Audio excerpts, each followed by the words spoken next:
그 다음에 민간에서의 활용을 보면 고대 중국에서는 맥반석을 약석으로 생겨가지고 뭐 피부 질환 치료하는데 많이 사용했다 이런 이야기 있는데 여기 이야기 있죠. 과학적으로 검증된 옳은 내용이 아니므로 고지것대로 받아들이면 안 된다. 그 다음에 주성분은 SiO2하고 Al2O3 그 다음에 산화 제이철 Fe2O3가 소량 함유되어 있다 되어 있는데 여기에서 SiO2라든지 Al2O3 이것이 어떤 돌이나 제일 많은 성분입니다. 그러니까 주 성분이 뭐 이렇다 이야기는 어찌 보면 별 의미가 없는 이야기겠죠. 여기 보면 규산염 기반의 모든 암석에 대해서 똑같은 말을 할 수 있으므로 사실 이 문장은 학문적으로 있으나 마나한 문장이다 되어 있죠. 그 다음에 약석으로 알려진 것은 누런 백색, 황백색을 이야기합니다. 띤 맥반석으로 예전에는 환약을 정제하는 여과제, 등에 나는 부스럼 또는 종기 등 피부 질병을 치료하는 소염제로 사용하였다 되어 있는데 이것도 마찬가지입니다. 뭐 사용은 하였지만은 사실 그것이 어떤 효용이 있는지 없는지에는 검증된 바는 없습니다. 다음에 맥반석이 약 25,000개의 무기염료를 함유했다는 주장도 있다. 뭐 이건 너무 많죠. 25,000개의 무기염료라고. 절대 그렇지 않습니다. 맥반석은 그냥 화성암이고 화성암 중에서 안산암 성분일 경우가 많기 때문에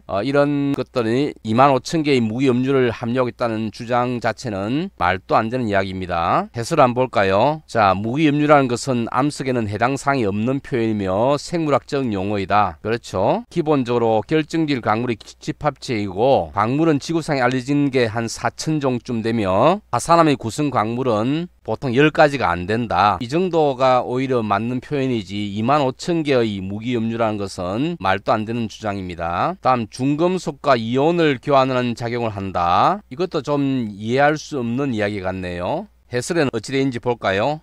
실제로는 표면지도 적고 이온 교환이 무척 낮은 암석에서 간다. 뭐 이게 맞죠. 왜냐면 일단 돌인데 돌 성분이 물속에서 녹는다든지 해가지고 이온이 된다면 모르겠지만은 고체 암석이 짧은 시간 동안에 이온 교환을 할 수 있는 건 아니잖아요. 또 이온 교환을 한다 하더라도 이온들이 움직일 수 있는 그런 공간도 있어야 되는데 마그마 상태라면 모르겠지만은 고체가 된 상태 같으면 짧은 시간에는 이온 교환이 일어나지 않습니다. 그래서 유해 금속 제거제로도 사용하며 이온 교환도 잘 안 되는데 유해 금속 제거제로 사용할 수 있는 건 아니겠죠. 그 다음에 이 암석에 열을 가하면 원적외선을 방출하는 것으로 알려져 있다. 이 돌만 그런 것이 아니라 모든 돌에 열 가하면 다 원적외선 방출합니다. 꼭 맥반석이라는 요 돌만 원적외선을 많이 방출한다 이거는 아니겠죠. 해설을 한번 볼까요? 역시 그렇게 돼 있네요. 이건 역시 물리적으로는 큰 의미가 없는 당연한 표현이다. 모든 물질은 열이 올라가면 적외선 파장의 전자기 파를 방출하게 된다. 그러니까 우리가 맥반석에서 원적외선이 많이 나오기 때문에 맥반석으로 구워진 오징어나 뭐 계란 같은 것이 맛있다 이런 것은 과학적이지 않은 표현이겠죠. 어떤간에 이런 믿음에 따라서 1. 냄새나 중금속 기타 독성 물질의 흡착 제거. 자, 여기서 물질을 흡착을 해가지고 제거시킨다는 이야기 나와 있는데 돌 중에서는 실제로 냄새를 잡고 어떤 물질을 잘 흡착시키는 돌이 있습니다. 하지만 맥반석이라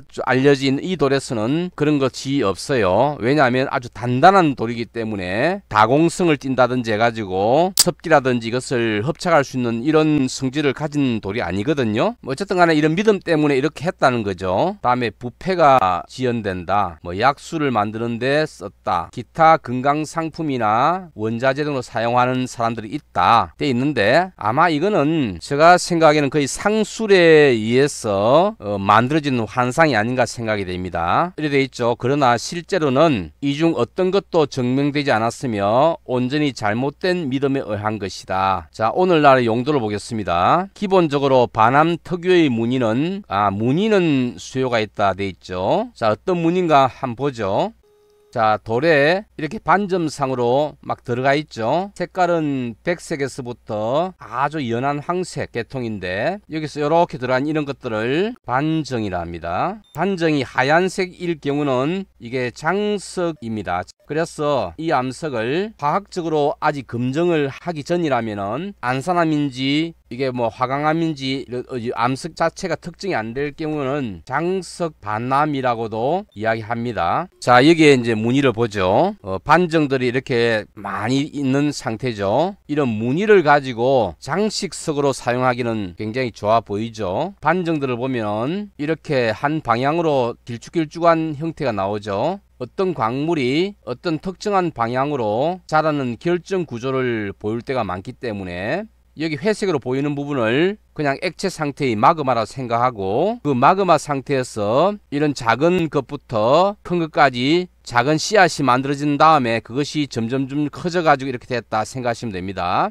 이렇게 많은 광물 결정이 만들어지고 있는 과정에 만일에 급격히 식을 수 있는 환경을 맞이한다면 이런 광물 결정을 그대로 가지고 있으면서 기질 부분이 갑자기 식으니까 광물 결정이 만들어지자마자 동시다발적으로 한꺼번에 식어버리니까 기질 부분은 광물 결정 크기를 알 수가 없고 그리고 반정을 많이 포함하는 이런 암석이 만들어지는 것입니다. 그래서 반암 특유의 무늬는 교요가 있다. 그래서 장식용으로서의 가치는 있다. 하지만 가장 유명한 용도는 달걀, 고구마, 오징어, 닭갈비 등을 구울 때 불판으로 사용하는 것이다. 또 간혹 위와 같은 미신이나 푸드 패디점적인 유사과학을 이용하여 내장재, 가구 같은 제품이나 맥반석 가루를 화장품 원료로서 판매하기도 한다. 맥반석 가루란 것은 결국은 고운 모래와 다를 바 없다 되어 있는데 뭐 아무 돌이나 그냥 가루 내면은 가루 내가지고 맥반석 가루가 할 수 있다는 이야기 같네요. 자, 그러면 이 맥반석이 대표적으로 어디에서 산출되느냐? 자, 안산암질 용암류에 해당한다 이거죠. 그럼 안산암질 용암류가 어디 나오느냐? 이런 돌이 잘 나오는 곳이 섭입대라고 이야기하고 있습니다. 자, 섭입대는 앞으로 판 구조론을 더 이야기할 때 또 설명을 드릴 것인데요. 섭입대에서 안산암질 용암류가 많이 나온다는 이런 이야기입니다. 이 때문에 대한민국에서 사람들이 맥반석이라 일컫는 암석들은 보통 중생대의 것이다. 자, 이걸 가지고 우리는 어떤 걸 알 수 있는가 하면 중생대에는 우리나라가 섭입대 환경이었고 그래서 안산암이 그런 용암 요것이 많이 있다 이런 이야기가 있죠. 그러면 중생대의 섭입대 환경 안산암 용암이 많이 분포한 지가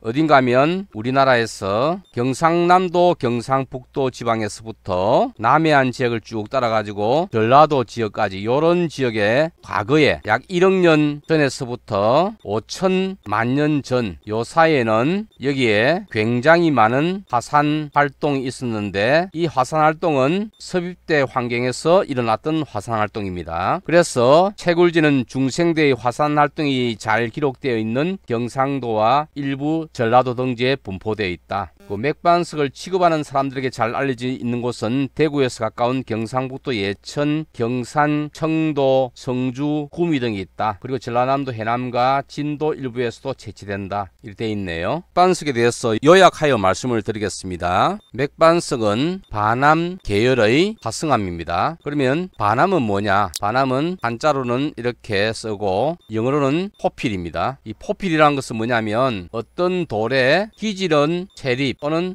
미정질 이런 형태로 기질은 아주 작은 알갱이인데 여기에 큰 광물들이 반점상으로 이렇게 팍팍 박혀 있는 이런 것이 포필입니다. 즉 기질로 보면은 화산암에 속하는데 여기에 광물의 반정이 들어있는 이런 암석을 반암이라 합니다. 이 반암을 이야기할 때 화학 성분에 따라서 유문 반암, 그 다음에 안산 반암, 그리고 화강 반암, 섬록 반암이라고 또 휘록암이라고도 합니다. 자, 이렇게 나누어지는 것은 SiO2 함량이 높은 경우, 그럼 이거는 중간이겠죠. 여기는 SiO2 함량이 낮은 경우 이렇게 분류됩니다. 그리고 반암 중에서 우리가 그 기질에 어떤 화학 성분을 특정하지 못했을 경우에 반정이 장석이다. 그렇다면 장석 반암 이렇게도 부릅니다. 그러니까 맥반석은 대개 하얀색 광물이 회색의 기질 위에 박혀 있거든요. 이 하얀색 광물이 다 장석입니다. 그리고 요 안에 있는 요 기질 부분은 감각적으로 봐가지고 화학 성분을 특정하지는 않았지만은 대부분 안산 안산함 정도의 특징을 보입니다. 그래서 이 암석은 안산반암이라 하거나 또는 장석반암이라고 불러야 이것이 학술적으로 올바른 표현입니다.